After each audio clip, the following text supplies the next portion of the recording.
আমি যে জায়গায় দাঁড়িয়ে আছি এটি হলো সুনামগঞ্জ জেলার দিরাই উপজেলার চাপাতের হাওর। এটি অনেক বড় হাওর, ঐতিহ্যবাহী হাওর। এখানে ধান কাটা শুরু হয়েছে, আপনারা পাশেই দেখবেন কৃষকরা ধান কাটছে। এটি একটি অভূতপূর্ব পরিবেশ। এখানে অনেক ধানই প্রায় পাকা পাকা অবস্থা, মেশিন আসতেছে, ধান কাটা শুরু হবে, একটি উৎসব উৎসব ভাব। কৃষকের মুখে আছে হাসি, আর তাদের আত্মীয় স্বজন পাড়া প্রতিবেশী সবার মাঝেই ধান তোলার জন্য একটি উৎসব শুরু হয়েছে। কিন্তু তাদের রয়েছে নানান ধরনের দুঃখ বেদনা। কি দুঃখ বেদনা তারা আছে? তারা যে ধানটি উৎপাদন করেন তার ন্যায্য মূল্য তারা এখানে পান না। যে পরিমাণ ধান তারা উৎপাদন করেন আর যে পরিমাণ মূল্য তারা এখন পাশে, ধানের দাম 800-900 টাকা করে তারা বিক্রি করেন। অথচ এই ধানেই যখন কার্তিক মাস, অগ্রহায়ণ মাস, পৌষ মাস আসে, তা 1200, 1300, 1400, 1500 টাকা পর্যন্ত তারা বিক্রি করতে পারেন। এই ধানকে কেন্দ্র করে বড় ধরনের ইন্ডাস্ট্রি বিল্ড আপ হতে পারত। এই ধানকে কেন্দ্র করে এখানে প্রসেসিং সেন্টার বিল্ড আপ হতে পারত। এই ধানকে কেন্দ্র করে এখানে বড় ধরনের প্রসেসিং সেন্টার যদি বিল্ড আপ করা যেত, তাহলে এখানকার কৃষকদের এবং আর্থসামাজিক উন্নয়ন হতো। উত্তরবঙ্গে যারা গিয়েছেন, যারা দেখার সুযোগ হয়েছে, তারা দেখবেন ধানকে কেন্দ্র করে, চালকে কেন্দ্র করে বড় ধরনের ইন্ডাস্ট্রি ডেভেলপ হয়েছে। এখানে শিল্পপতিরা কাজ করছেন, কিন্তু আমাদের এখানে এই ধানকে প্রসেস করার জন্য তেমন কোনো পদ্ধতি এখনো চালু হয় নাই। তার সবচেয়ে বেশি ভুক্তভোগী হন কৃষকরা। এখানে আরেকটি কথা উল্লেখযোগ্য, এই ধানের পরিবর্তে যে পরিমাণ ধান এখানে উৎপাদন কিন্তু একেবারেই অপ্রতুল। এখানে রাস্তাঘাট হয় না, এখানে স্বাস্থ্য সেবা, চিকিৎসা সেবা হয় না। এখানে যতটুকু স্বাস্থ্য সেবা, চিকিৎসা সেবা হয় তা আসলেই খুবই অপ্রতুল চিকিৎসা সেবা।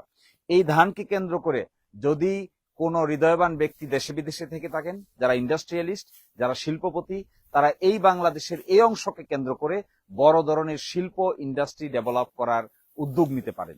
এখানে জায়গা দেওয়ার মানুষ আছে। এখানে এই জায়গাগুলো নিয়ে যদি বড় ধরনের ইন্ডাস্ট্রি বিল্ড আপ করা যেত, এই ধানকে প্রসেস করে চালে রূপান্তর করা যেত এবং এই চাল বিদেশে রপ্তানি করা যেত, দেশের, বাংলাদেশের বিভিন্ন জায়গায় খাদ্যের গুদাম তৈরি করার মাধ্যমে এখানে বড় ধরনের তাদের যে চাহিদা, এটিকে মিটমাট করা যেত। এবং দিরাই এবং সাল্লায় ঘুরে আমি যেটা দেখেছি, এখানে বড় ধরনের কোনো গুদাম নেই। বেশি অংশ ধান এখানে তারা স্টোর করতে পারে। স্টোর যেহেতু করতে পারে না, এই জন্য সরকার যে ধানটা কিনে, এই ধানটার পরিমাণও খুবই অল্প।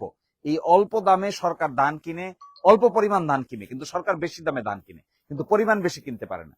যেহেতু পরিমাণ বেশি কিনতে পারে না, এই জন্য কৃষকরা সেই সুযোগ সুবিধাটুকু পায় না। আমি আজকে এখানে দাঁড়িয়ে এই কথা বলার জন্য আসছি, ধান কাটার মৌসুম পরিপূর্ণভাবে শুরু হয়নি। আর 2-4-5 দিন পরে পরিপূর্ণভাবে মেশিন টেশিন সবকিছু দিয়ে ধান কাটা শুরু হবে। এখানে যদি আমরা পারতাম নতুন চিন্তা করতে, নতুন ভাবে ভাবতে, ধানকে নতুন ভাবে উপস্থাপন করতে, কৃষকদের জীবন জীবিকার সবকিছু দূর করার জন্য এখানেই যদি আমরা পদক্ষেপ নিতে পারতাম, তাহলে হয়তো নতুন দিগন্তের সূচনা হতো।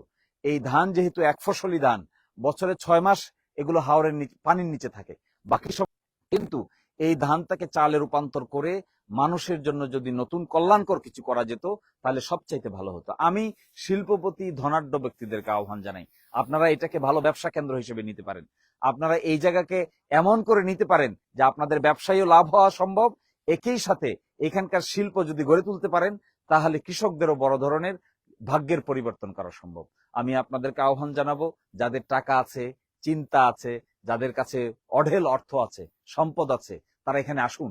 দেখুন বিনিয়োগ বান্ধব পরিবেশ আছে। এখানে আপনারা এসে নতুন করে ভাবুন, কৃষকদের জীবন মানের উন্নয়ন ঘটান। এখানকার ধান চালকে আপনারা প্রসেস করুন, এগুলো দেশে বিদেশে পাঠানোর ব্যবস্থা করুন। দিরাই সাল্লার মানুষের জীবনযাত্রার বড় ধরনের পরিবর্তন